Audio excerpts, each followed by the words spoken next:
chips good for you, like Simba chips? Because they're made from potatoes. So surely, and potatoes are a vegetable. It's a very good question. But, well, first of all, they're very, very high carb foods. And very often those chips, not all of them, but some of them are actually made up of maize and corn and a slurry that actually turns into a so-called chip. They're also sprayed with, they are sprayed with diacetyl, and that's a very dangerous chemical and does terrible things to us, like causing little holes in our lungs, and it's called popcorn lung. But they've got nothing to offer you. And people feed those to their children. It's child abuse. Ongelooflijk. I agree. Sally, what is artificial sweetener, and how does artificial sweetener affect your body?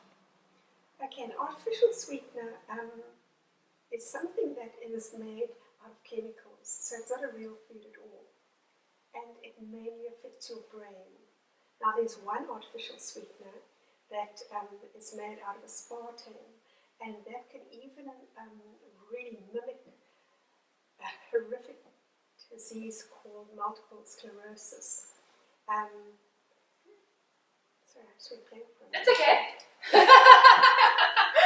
I feel more normal now because I do it all the time, so don't worry. They say that clever people are forgetful. Oh, good. So that means I'm very clever. Okay. Yeah, but mainly they interfere with your brain chemistry.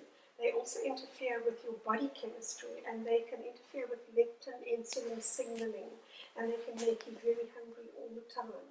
But they can cause a lot of learning disorders. They can really cause enormous problems, mainly neurological, but they can affect your physical body as well. I actually suffered from panic disorder for 13 years, and it was all due to aspartame poisoning. And what kind of foods were you consuming that contained aspartame? Mainly a cola drink, and it had aspartame instead of sugar in it. And this was a long time ago, about 100 years ago. And I thought in those days that having a cola drink that didn't have any sugar was healthy. And a lot of people think that if it hasn't got sugar, that it's healthy. Yes. It's not, because it's a chemical concoction. It's not real food. When it comes to artificial sweeteners, I heard a vicious rumor that they make you fat. Is there any truth in this? It's not a vicious rumor, it's absolutely true. I'm shocked. It's very interesting, and it causes insulin resistance. So that makes your insulin go too high, and it doesn't work as well as it used to work, and it makes you hungry all the time. So people end up eating more, and they're hungry, but they never feel full. So that's one of the ways that it does it. It does it in a lot of other ways as well, but that's one of the ways. So it's like a vicious circle, because you're hungry, and then you have the drop, and then you're hungry again, and so it goes on. And that's why people that think they're doing their bodies well are actually just becoming fatter and fatter, and they're not understanding why. So Sally, what sugars, if any, or sweeteners are good for you, or you can have in moderation?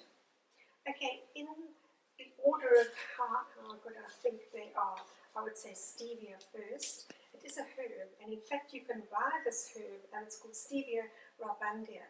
And it's a lovely little bush. It grows to quite a nice kind of a bush, and it's got a lovely sweet leaf. So if ever you want something sweet, it's lovely to eat a leaf. It's delicious. And then secondly, I would probably say erythritol is a very, very good one. It tastes like sugar and looks like sugar, but it will go straight through you. It acts more like a fiber.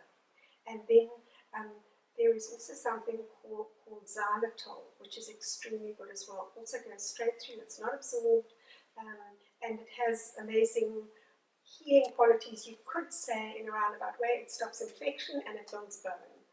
And it stops Helicobacter in the gut. So we can still have our sugar or the sweet things, but just choosing different options. That's right. Okay, that's great news.